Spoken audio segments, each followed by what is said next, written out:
Assalamualaikum warahmatullahi wabarakatuh. Bismillahirrahmanirrahim. Alhamdulillahirrabbilalamin. Allahumma shalli ala sayyidina Muhammad wa ala sayyidina Muhammad. Alhamdulillah, pada kesempatan kali ini kita bertemu lagi, yang mana pada kesempatan pagi kali ini kita akan mengkaji terkait dengan epistemologi keilmuan Islam, ya. Kira-kira kemudian apa saja epistemologi keilmuan dalam Islam, yaitulah yang akan kita bahas pada kesempatan kali ini. Oke, yang pertama kita harus mengetahui dulu terkait dengan epistemologi keilmuan dalam Islam, ya. Epistemologi itu sendiri ya itu adalah asas, ya, ataupun asas mengenai cara bagaimana materi pengetahuan itu diperoleh, kemudian pengetahuan itu disusun menjadi suatu tubuh pengetahuan, yang mana di situ ada sumbernya, ada caranya, sehingga kemudian bisa terbentuk ilmu pengetahuan. Nah, oleh karena itu secara sederhananya, ya, bahwa epistemologi itu adalah proses terbentuknya ilmu pengetahuan, ya. Bagaimana materinya itu kemudian diperoleh, kemudian susunannya seperti apa, kemudian sumbernya bagaimana, sarana prasarana seperti apa, sehingga kemudian muncullah sebuah ilmu pengetahuan. Nah,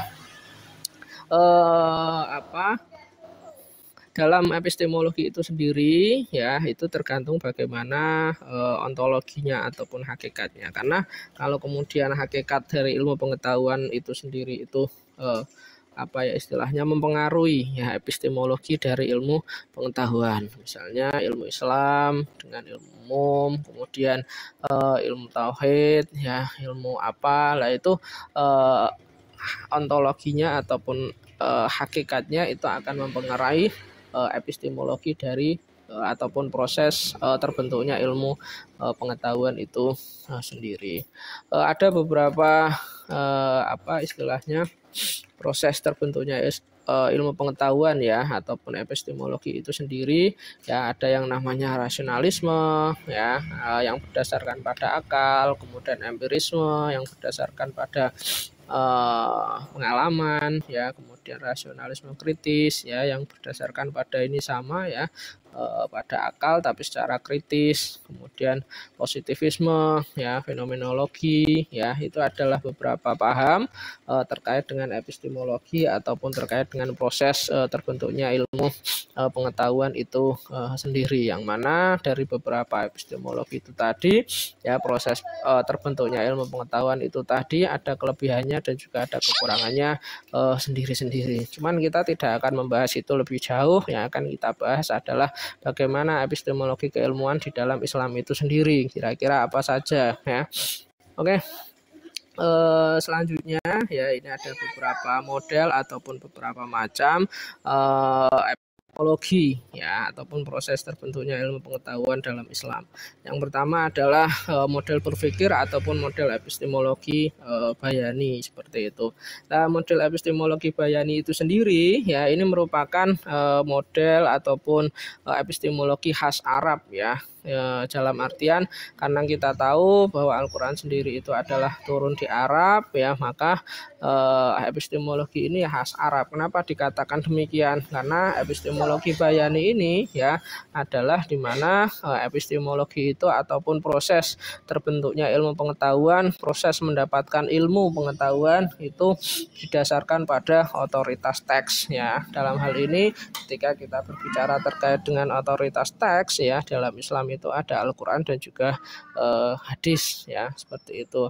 Nah, secara langsung ataupun tidak langsung, ya, persoalannya pokoknya adalah sekitar lafadz makna dan juga usul ataupun furuknya. Jadi dalam Al-Quran itu kan ada lafal, ada maknanya. Lah, kita bisa melihat dari situ ataupun juga secara tidak langsung, ya, melalui usulnya, ya, cabang dari pemaknaan itu, ya, ataupun usulnya, pokoknya, ataupun furuknya, cabangnya. Nah, itu adalah epistemologi bayani. Intinya adalah proses mendapatkan ilmu pengetahuan yang kita dapatkan melalui teks, ya. Di dalam hal ini dalam Islam adalah Al-Quran dan juga hadis, ya.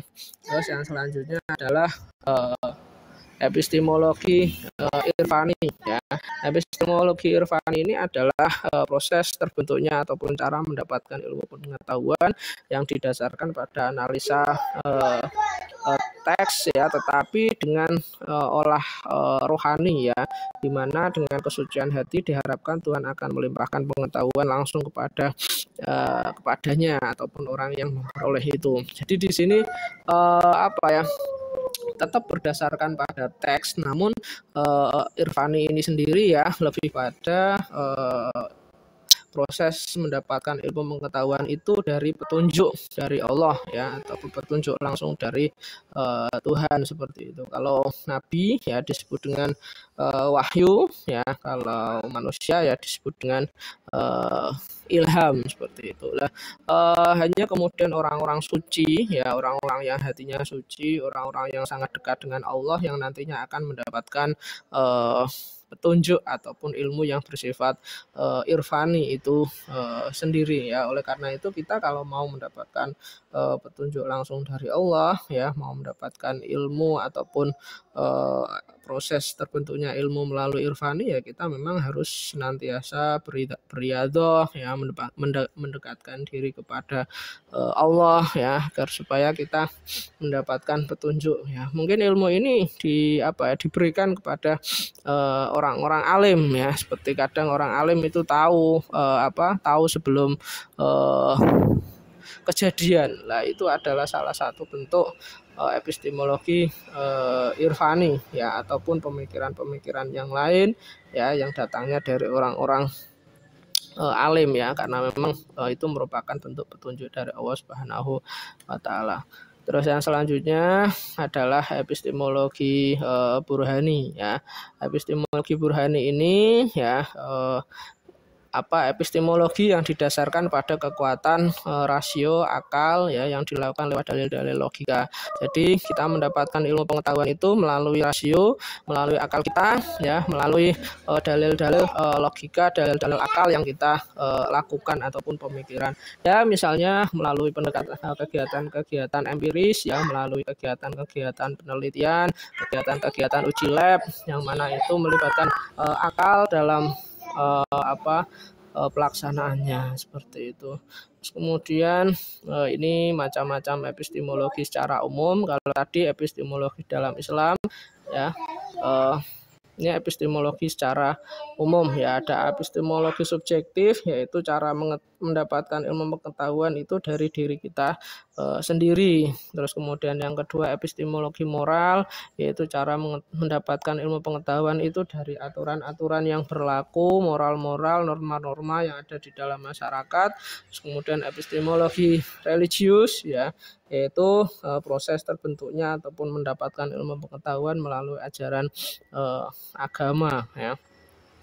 Terus yang selanjutnya keunggulan epistemologi bayani ya, karena memang kita tahu bahwa epistemologi bayani itu adalah epistemologi ataupun proses terbentuknya ilmu pengetahuan itu dari teks ya. Dalam hal ini adalah Al-Quran dan juga hadis seperti itu ya. Maka apa saja keunggulan epistemologi bayani ya? Yang pertama adalah dan juga hadis itu sebagai sumber utama hukum Islam yang bersifat universal sehingga menjadi pedoman dan juga patokan ya. Karena Al-Quran hadis ini itu sebagai sumber utama hukum Islam ya, kemudian sebagai pedoman, sebagai patokan, maka kita bisa dan memang harus ya kemudian menjadikan teks Al-Quran itu sebagai sebagai sumber ilmu pengetahuan ataupun epistemologi kita di dalam Islam seperti itu. Cuman ya nggak bisa kemudian hanya berdasarkan kepada teks, harus dilengkapi dengan epistemologi yang lain baik irfani maupun burhani seperti itu. Terus yang selanjutnya adalah keunggulan yang kedua, dapat memahami dan juga menganalisis teks guna mendapatkan maknanya yang dikandung ataupun dikehendaki lafal. Dengan kata lain, pendekatan ini dipergunakan untuk mengeluarkan makna zahir yang dari lafal yang zahir pula. Jadi dari epistemologi bayani ini ya, kita senantiasa ya melakukan analisis terhadap teks ya, kira-kira apa sih yang ada di dalam Al-Qur'an, maknanya seperti apa sih yang ada di dalam hadis, maknanya seperti apa. Nah, kita senantiasa menggali ya kalau kita menggunakan epistemologi Bayani. Jadi kita akan semakin tahu kira-kira apa yang terdapat di dalam Al-Qur'an maupun hadis itu sendiri ya, melalui pemaknaan terhadap lafal-lafal yang ada di dalam Al-Qur'an.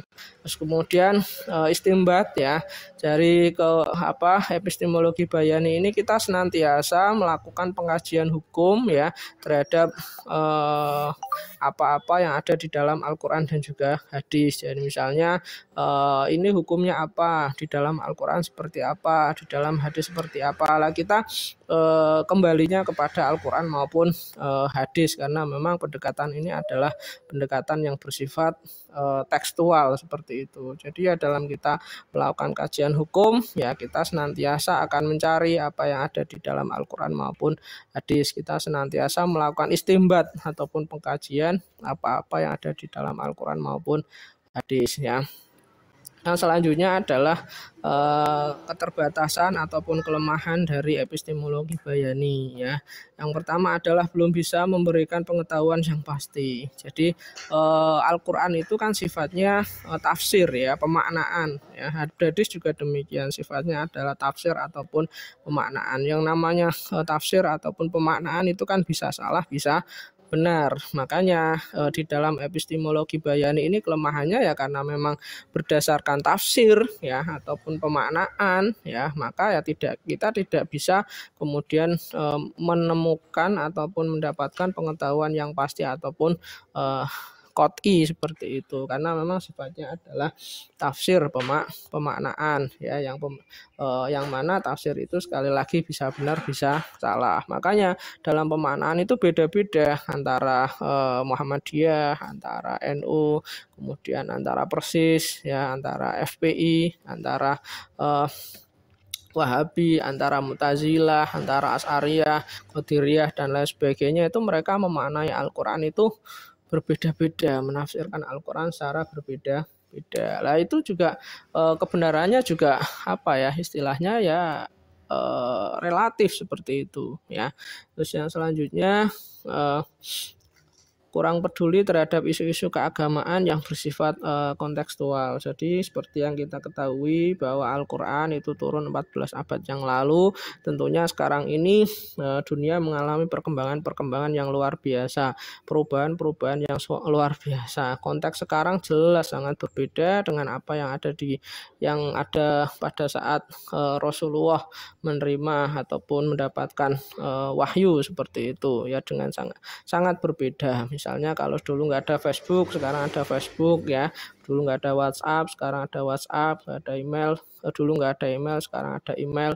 Dulu nggak ada TikTok, sekarang ada TikTok. Lah itu makna-makna yang ada di dalam Al-Qur'an itu terkadang memang kurang sesuai dengan konteks kekinian seperti itu, karena jelas konteksnya berbeda. Makanya kita dalam menafsirkan Al-Qur'an itu harus penafsiran secara kontekstual ya. Jadi apa yang ada di dalam Al-Qur'an, kejadian yang ada pada zaman dulu, kita harus mampu melakukan kontekstualisasi apa-apa yang sudah ada di dalam Al-Qur'an dan kita kontekstualisasikan di zaman sekarang. Harusnya seperti itu penafsirannya ya. Tidak tekstual dalam artian apa-apa sing ono dilakoni, karena nanti hasilnya akan berbeda sekali ya dengan zaman sekarang ini.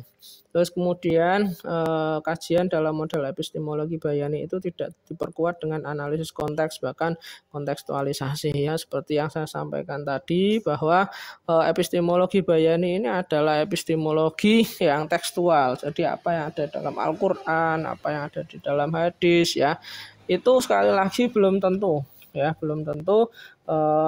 konteksnya itu sesuai dengan zaman sekarang. Contohnya misalnya terkait dengan jihad misalnya ya, kalau dulu jihad itu ya perang karena memang posisi Rasulullah saat itu terancam seperti itu ya, maka di dalam Al-Qur'an ketika berbicara jihad ya perang itu sendiri ya.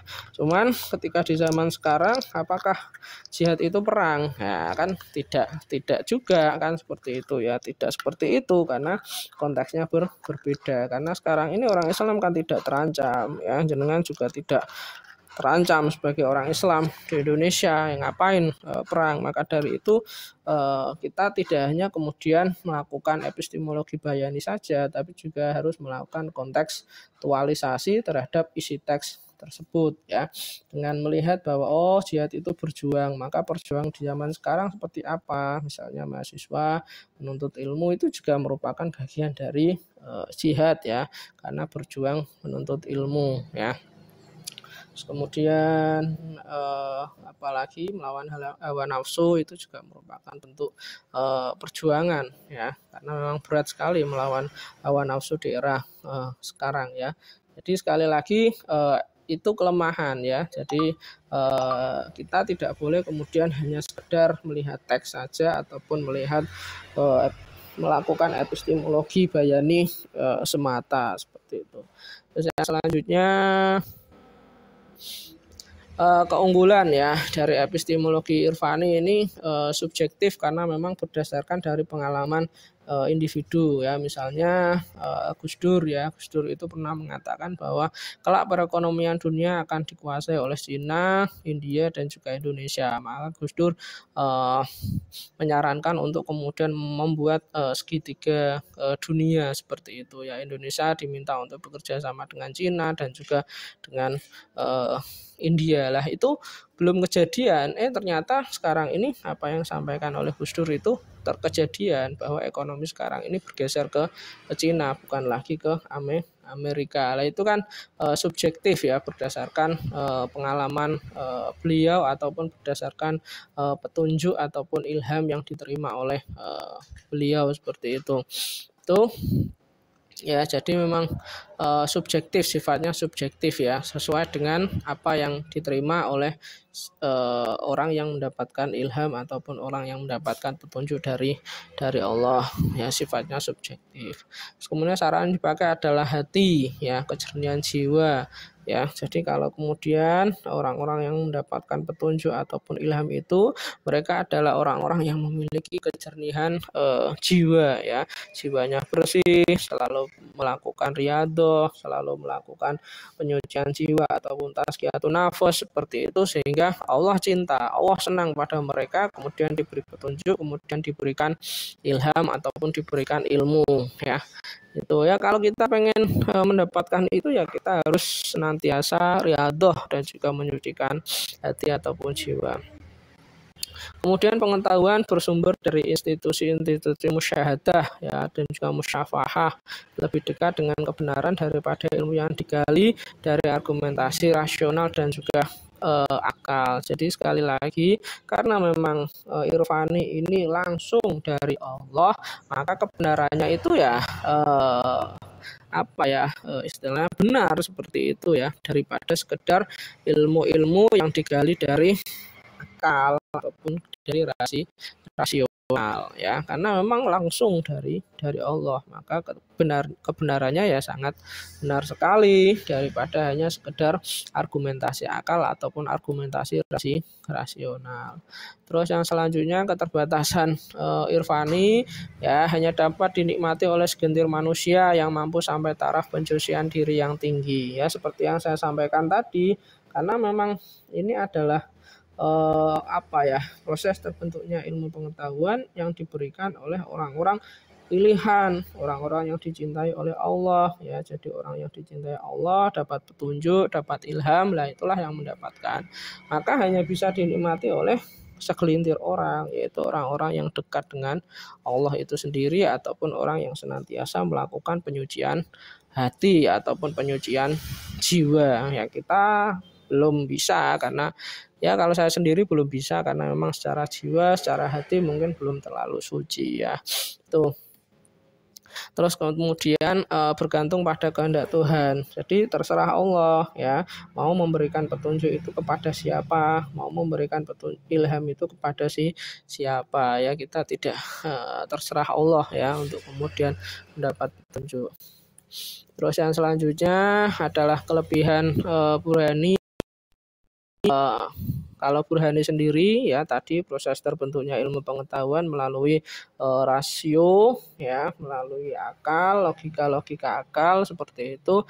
Nah, untuk kelebihannya bersumber dari realitas ataupun al-waqi ya, baik realitas alam, sosial, humanitas maupun keagamaan. Karena di sini ya ilmu untuk epistemologi Burhani ini kan berdasarkan akal. Ya, maka akal itu ya biasanya dapat menganalisis apa yang kemudian dilihat ya berdasarkan realitas, baik realitas alam, realitas sosial, humanis maupun realitas keagamaan. Jadi lebih real ya, realitas seperti itu. Terus kemudian sehingga ilmu yang muncul dari tradisi ini disebut al-ilm al-husuli, yaitu ilmu yang memang berdasarkan dari realitas itu sendiri. Kemudian sedangkan keterbatasan Burhani ya lebih mengutamakan sesuatu yang rasional dan kebenaran yang empiris. Jadi mereka lebih, karena memang berdasarkan akal ya otomatis mereka mengagung-agungkan ataupun mengutamakan akal, padahal akal itu ada keterbatasannya ya. Bahkan Allah mengatakan illa qalila. Jadi kalian itu tahu sangat sedikit ya. Walaupun Allah sudah memberikan potensi akal yang luar biasa, tapi Allah juga memberikan keterbatasan terhadap akal itu sendiri. Terus kemudian prinsip utama kerja Burhani ternyata tidak bisa menjelaskan ataupun menyimpulkan eksistensi empiris di luar pikiran seperti soal warna, rasa, bau dan juga bayangan. Walaupun epistemologi Burhani ini dari realitas ya, tapi terkadang tidak mampu mendeskripsikan misalnya bau ya, misalnya bau tidak enak itu yang seperti apa, bentuknya bagaimana, warnanya seperti apa, itu enggak bisa. Kemudian rasa manis itu yang kayak apa sih, manis itu pokoknya manis ya, biasanya kan seperti itu ya. Manis itu yang seperti apa, sulit kemudian untuk mendeskripsikan. Misalnya warna merah itu yang seperti apa misalnya, warna merah itu ya. Jadi itu merupakan keterbatasan ya dari prinsip utama kerja Burhani. Jadi sulit menjelaskan, menyimpulkan eksistensi di luar pikiran ya, seperti rasa, bau, warna dan lain sebagainya ya. Oke, mungkin itu yang bisa saya sampaikan. Terima kasih atas segala perhatian. Mohon maaf atas segala kekurangan. Assalamualaikum warahmatullahi wabarakatuh.